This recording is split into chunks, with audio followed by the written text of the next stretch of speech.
एक सुहाना सा दिन होता है और मगन, रामलाला, चंदन, राजन, तपन और गोलू के पापा गांव के बरगद के पेड़ के नीचे बैठकर अपनी शाम की गपशप कर रहे हैं। अरे रामलाला और चंदन, तुम्हारी फसल कैसी चल रही है इस साल? अरे बंधु क्या बताएं, बारिश ने तो परेशान कर रखा है। सही बात, बारिश की कमी ने दिमाग खराब कर दिया है। सरपंच गांव वालों के लिए एक खबर लेकर आता है। अच्छा मेरे गांव के भाइयों, सुनो जरा, हमारी सरकार ने किसानों के लिए शहर में एक सेमिनार का आयोजन किया है, जिसमें वो खेतों के बारे में और भी कुछ जानकारी देंगे। तो मुझे लगता है कि हमें वहां जाना चाहिए। सरपंच जी, मेरे खेतों में कीड़ों ने परेशान कर दिया है, उसके लिए कुछ जानकारी मिलेगी क्या? बिल्कुल, तुम्हारे खेतों के बारे में तुम्हें सारी जानकारी देंगे वो लोग। तुम तीनों को जाना चाहिए, बहुत फायदा होगा तुम्हें उससे। ये कहकर सरपंच वहाँ से चला जाता है और तीनों सोचते हैं कि वो शाम के वक्त मैदान पर मिलेंगे और वहीं से रवाना हो जाएंगे। तीनों दोस्त मैदान पर मिलते हैं और जैसे ही निकलना शुरू करते हैं तभी एक बांसुरी की आवाज सुनकर वो भी उसी ओर सम्मोहित स्थिति में चलना शुरू कर देते हैं। कुछ बच्चे हर बार की तरह अपना दोपहर का फुटबॉल का गेम खेल रहे हैं। पकड़ लिया, पकड़ के दिखा मुझे, इतना भी नहीं कर सकता। अच्छा, कितना भागेगा? आखिरकार तो मेरी पकड़ में आ ही जाएगा। हाँ, तुझे पता नहीं तपन, राजन कितनी तेज दौड़ लगा सकता है। खेलते खेलते अचानक से एक बांसुरी की मीठी आवाज सुनाई पड़ती है। सारे बच्चे उसका पीछा करने लगते हैं। शाम हो गई है और बच्चों के घर न आने की वजह से उनकी माँ मैदान में पहुँच जाती है। राजन बेटे, अरे ओ राजन बेटे, किधर चले गए? इतनी देर हो गई, घर वापस क्यों नहीं आए बेटे? तपन बेटा, चलो घर, शाम हो गई है, कितना खेलोगे? और गोलू, ओ गोलू। तीनों की माँ एक दूसरे को देखने लगती है और उन्हें एहसास होता है कि उन तीनों के बेटे घर आए ही नहीं। अरे राजन और गोलू की मम्मी, आप इधर? राजन और गोलू घर नहीं आए क्या अभी तक? नहीं तो दोपहर में राजन मुझे बताकर गया था कि वो तपन और गोलू के साथ खेलने जा रहा है। मैंने सुना है कि गांव में एक चुड़ैल घूम रही है, कहीं वही तो नहीं ले गई ना हमारे बच्चों को? ऐसा कुछ नहीं हुआ होगा, हम तीनों अलग अलग जगह ढूंढते हैं, इधर ही खेल रहे होंगे तीनों बच्चे। ये कहकर तीनों बच्चों की माएं उन्हें ढूंढने निकल गई। बहुत देर हो गई और फिर भी तीनों बच्चे मिले नहीं। तीनों की माएं मैदान पर फिर से मिलती हैं। सुनिए जी, ये तीनों मिल ही नहीं रहे हैं और मेरे दिमाग में बहुत बुरे बुरे ख्याल आ रहे हैं।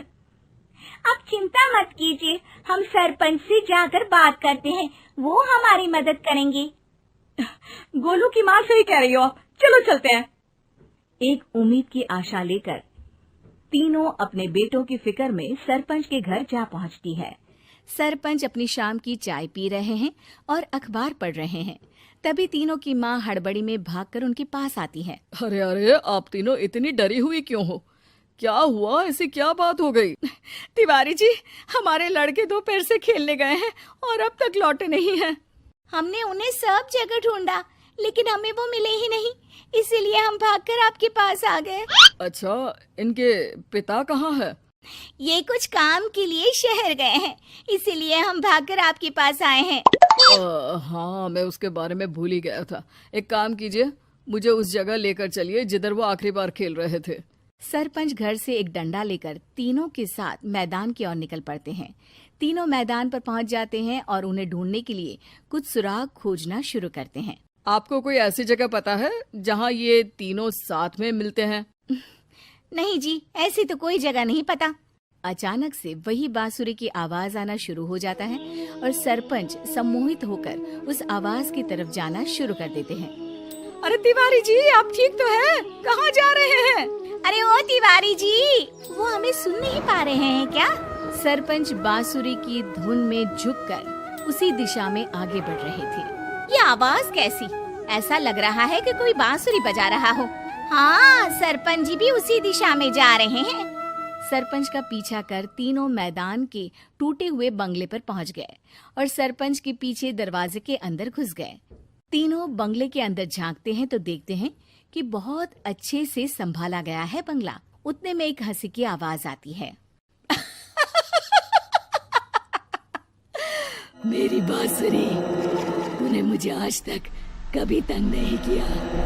हमेशा अपने जादू से लड़कों को खींच लाती है। ये बोलते ही राजन की माँ को तीनों बच्चे और उनके पिता वहाँ चुड़ैल के पास लेटे हुए दिखते हैं। अरे वो देखो गोलू के पापा। अरे रे। अरे गोलू की माँ, अब चुप रहिए ना जरा। उस चुड़ैल ने देख लिया तो हम भी फंस जाएंगे। इन्हें बचाएगा कौन? लगता है ये शहर गए ही नहीं और इस चुड़ैल ने इन सबको भी यहीं बुला लिया है। अब हमें इन्हें छुड़ाना होगा। एक काम करते हैं। राजन की मम्मी गोलू और तपन की मम्मी को एक प्लान बताती है। बिल्कुल सही कह रही हो राजन की मम्मी, चलो आज इस चुड़ैल को मजा चखाते हैं। तीनों माएं अपने छुपने की जगह से बाहर निकलती हैं और एक्टिंग करना शुरू कर देती है। ये तो बढ़िया है। अब इसका असर औरतों पर भी हो रहा है। वाह जी वाह। तीनों माएं चुड़ैल की थोड़ा करीब आती हैं। राजन और गोलू की माँ चुड़ैल को पकड़ लेते हैं और तपन की माँ बांसुरी हाथ से पकड़कर तोड़ देती है। अरे पागल औरत, ये क्या कर दिया? मेरी बांसुरी को तोड़ दिया। अब मेरी शक्तियाँ खत्म हो जाएगी। तुम्हें तो अरे तुझे क्या लगा चुड़ैल कहीं की हमारे बच्चों को और पतियों को हाथ लगाएगी तू? बांसुरी टूटने की वजह से चुड़ैल खाक होकर गायब हो जाती है और सारे लोगों की आंख खुल जाती है। सब अपने परिवार को लेकर उस बंगले से बाहर निकल जाते हैं। कहते हैं ना, नारी